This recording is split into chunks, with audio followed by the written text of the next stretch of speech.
Light thing. The Miller Lite thing. I had previously forgotten about it. Now I remember.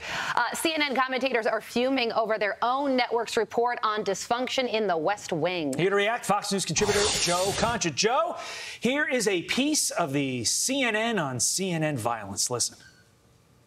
I have a larger issue with the tone and tenor by which Kamala Harris is covered.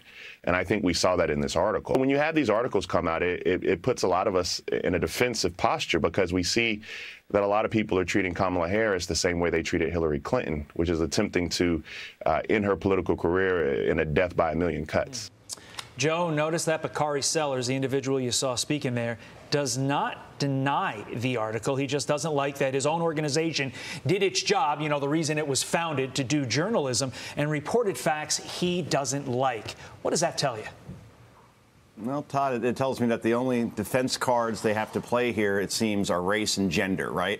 As if those are the reasons the vice president is facing the criticism that she is. And maybe, and I'm just spitballing here, Harris wasn't the right person for the job, right? She didn't even get to 2020 as a 2020 presidential candidate. She dropped out before the first votes were cast in Iowa months before. The border, for which she is somehow in charge of, is a disaster by all accounts. She is currently polling at 28% approval. That goes well beyond one side of the aisle in partisanship. Her own party doesn't like her, never really has. So she also hasn't done, by the way, as far as seeing her and her being out there as a great communicator, she hasn't done a one-on-one interview with any news organization in 5 months. 5. So this is the part where Team Biden starts to leak about dysfunction among Kamala's staff. And then Jen Psaki sends out a tweet defending Harris, which only served to draw attention to the CNN story, the former home of, ding, ding, ding, Jen Psaki. This makes Game of Thrones look like amateur hour, guys. Yeah, and you mentioned the fact that she hasn't done a one-on-one interview in a while. That's because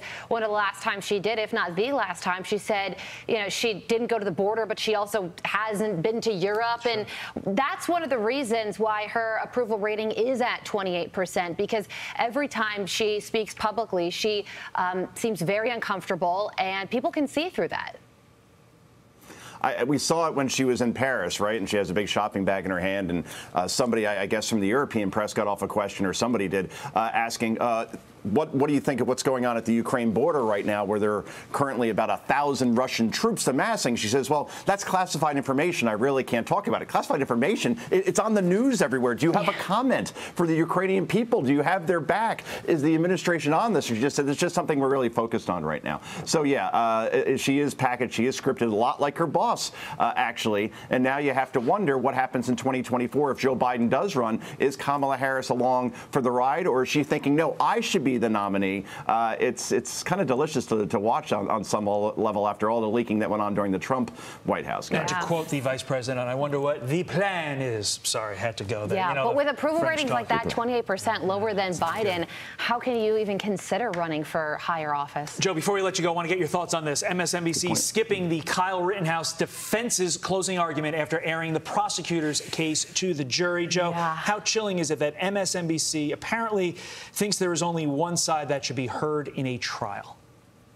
Yeah, I believe CNN also switched out as well. And you asked the question, what did CNN and MSNBC switch out of the Rittenhouse defense for? That's right. It was the president's signing of the infrastructure bill, a formal event that was PR for the administration by those networks and nothing more, because you can't kind of cover the Rittenhouse trial if you've been covering completely to this point. And they got out, so no one heard the defense. They only heard the prosecution side of it, however, all to show the signing of a bill that really wasn't news. It was just simply an event to say, hey, yay, we did something. That's about that. What's the Miller Lite thing, by the way? I missed that in the beginning. Drinking on a plane. Remember the plane, losing it up? Remember when the Texas Democrats fled the state so that they wouldn't have to sign the voting bill? And they were on the bus with beer. I mean, like, wow, what a sacrifice they made.